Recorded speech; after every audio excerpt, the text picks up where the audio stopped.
So ngayon naman, ating pag-uusapan ang history ng midwifery here in the Philippines from Public Act 310 to RA 2644.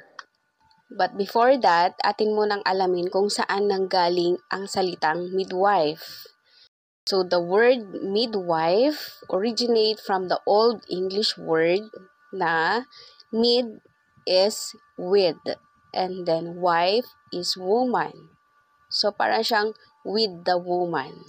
So the practice of midwifery was regulated here in the Philippines with the Public Act number 310 on December 4, 1901. From 1901 onwards, nakapagtala sila ng high infant mortality rate. Kaya naman may mga binuo silang organizations na pwedeng makatulong para ma-reduce ang mortality rate ng infant that time. Isa na doon ang gatas de leche, day nurseries in Manila, and milk stations sa mga provinces. At nakipagkulab din sila sa mga activities ng social welfare agencies na ayon sa pangunguna ni Dr. Jose F. Fabella. So, in the year 1922, Dr. Jose F. Fabella opened the School of Midwifery with 3 objectives. First is to train women in midwifery to gradually supplant or replace the unlicensed midwives. Second is to train doctors and nurses from provincial work. Third is to give healthcare service and education with emphasis on maternal and child care.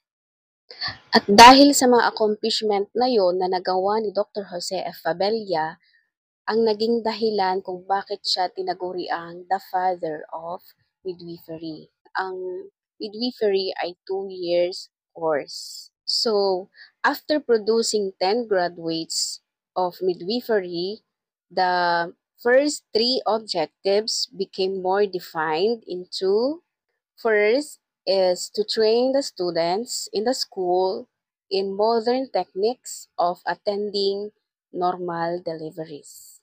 Second is to give practical education to mothers in modern procedures of delivery, postnatal care, and the care for the babies.